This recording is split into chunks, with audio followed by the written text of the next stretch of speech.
Shalom and good evening. This is TV7 Israel News broadcasting to you from Jerusalem. And in today's top stories, senior Israeli, Saudi, Egyptian, Jordanian, and Palestinian intelligence officials recently met to secretly discuss advancing a peace process to the Israeli-Palestinian conflict. U.S. President Donald Trump and Russian President Vladimir Putin are expected to hold a summit on the 15th of July in the Finnish capital Helsinki, which according to reports will discuss, among others, an Iranian withdrawal from Syria. Polish lawmakers vote in favor of amending a Holocaust law that had angered Israel and the United States, removing parts that imposed jail terms on people who suggest the Polish nation was complicit in Nazi crimes. The Israeli military spotted last night two Palestinian Islamists who were crawling from the southern part of the Gaza Strip toward the border security fence with Israel. According to a statement by the IDF spokesperson's unit, an IDF tank opened fire toward the Palestinians who were documented attempting to infiltrate the Jewish state. According to the statement, several firebombs were discovered on the scene. The incident last night came on the heels of another tense day on Israel's frontier with Gaza. In the course of the night, the IDF spotted another cell of three Palestinian Islamists trying to damage the border fence and to infiltrate Israel from the southern part of the enclave. The IDF spokesperson's office said that the IDF fired at the terror cell and thwarted the attempted infiltration.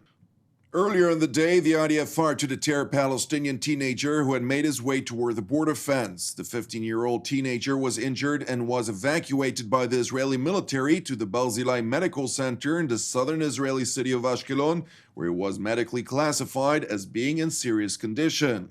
When treated by the Israeli medical staff at the hospital, the Palestinian teenager was found to be carrying on his person hand grenades and explosive devices. Thankfully, no injuries were reported to the medical staff, and police sappers who arrived at the hospital defused the explosive devices. Now to Jordan, where senior Israeli, Saudi, Egyptian, Jordanian, and Palestinian intelligence officials recently met to secretly discuss advancing a peace process to the Israeli-Palestinian conflict. According to a report in a new edition of Intelligence Online, the summit meeting was held on June the 17th in Aqaba under American auspices.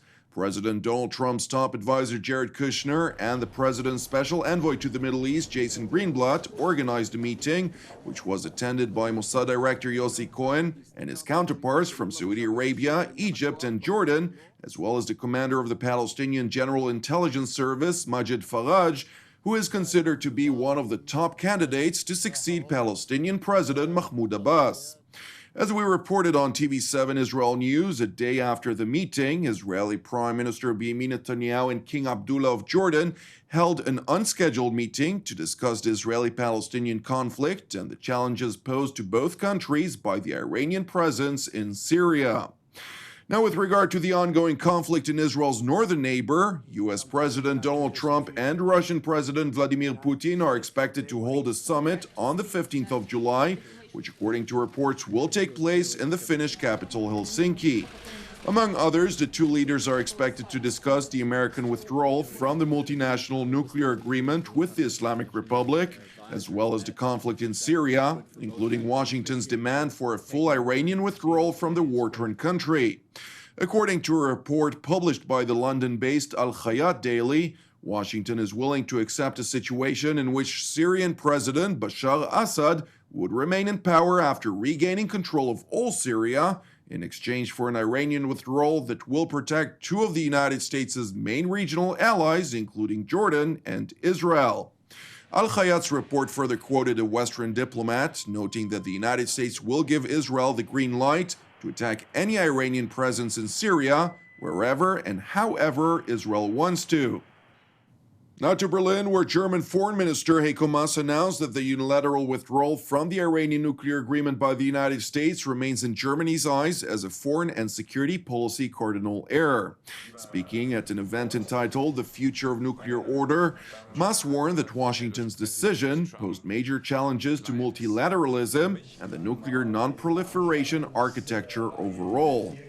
The German top diplomat further stressed that while the nuclear accord, which was formulated by the United States under the Obama administration, Russia, China, France, Britain plus Germany, was not perfect, its absence makes the volatile Middle East a lot less safe. Das Nuklearabkommen mit dem Iran steht beispielhaft für die Chancen, aber auch für die aktuelle Krise des Multilateralismus. Natürlich ist dieses Abkommen nicht perfekt, das hat nie jemand behauptet, am allerwenigsten, die bei den Verhandlungen dabei gewesen sind. Aber ohne Abkommen wäre die Region, über die wir reden, deutlich unsicherer. Minister Maas did not mention Iran's aggressive behavior across the region, nor its ballistic missile program that has attained nuclear delivery components. That said, a week earlier, German Chancellor Angela Merkel met in Jordan with King Abdullah, during which she underlined Europe's shared concerns over Iran's aggressive tendencies. Natürlich haben wir eine große Gemeinsamkeit, wenn es um die Frage des ballistischen Raketenprogramms geht, wenn es um die Präsenz in Syrien geht, wenn es um den Krieg im Jemen geht, wo aggressive Tendenzen des Iran auch nicht nur zur Sprache gebracht werden müssen, sondern wo wir auch dringend Lösungen brauchen. While Germany continues to advocate for the preservation of the nuclear agreement, Chancellor Merkel has admitted earlier this month that Iran's regional influence was indeed worrying, especially for Israel's security.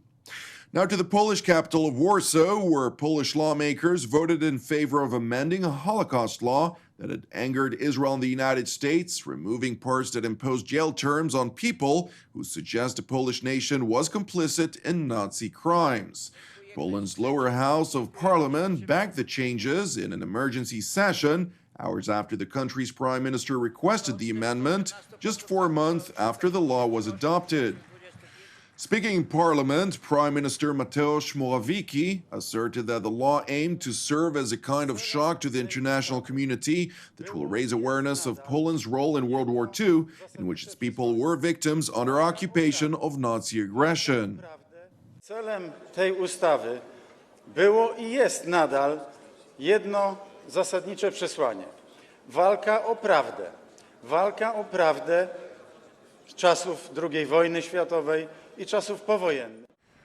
The laws that went into effect in March imposed jail sentences of up to 3 years for anyone who used the phrase, quote, Polish death camps, or suggested publicly and against the facts, as they put it, that the Polish nation or state was complicit in Nazi Germany's crimes. The unexpected U-turn came as the ruling Nationalist Law and Justice Party reportedly seeks to bolster security ties with Washington and faces heightened scrutiny from the European Union. Meanwhile, in Tel Aviv, Israeli Prime Minister Benjamin Netanyahu welcomed the Polish decision to amend the law. Following my conversation with Prime Minister Morawiecki, Israel welcomes the decision taken by the Polish government to establish the official Polish group dedicated to the dialogue with its Israeli partners on historical issues relating to the Holocaust. It's obvious that the Holocaust was an unprecedented crime committed by Nazi Germany against the Jewish nation, including all Poles of Jewish origin. Poland has always expressed the highest understanding of the significance of the Holocaust as the most tragic part of the Jewish national experience. About 3 million Jews who lived in pre-war Poland were murdered by the Nazis, accounting for about half of all Jews killed during the Holocaust. Jews from across the continent were sent to be murdered at death camps built and operated by Germans in occupied Poland, home to Europe's biggest Jewish community at the time, including Auschwitz, Treblinka, Belzec, and Sobibor. Thank you for watching us. Praying for the peace of Israel and the peace of Jerusalem. I'm Jonathan Hassan. Have a Erev Tov, and we will see you again tomorrow at the same time.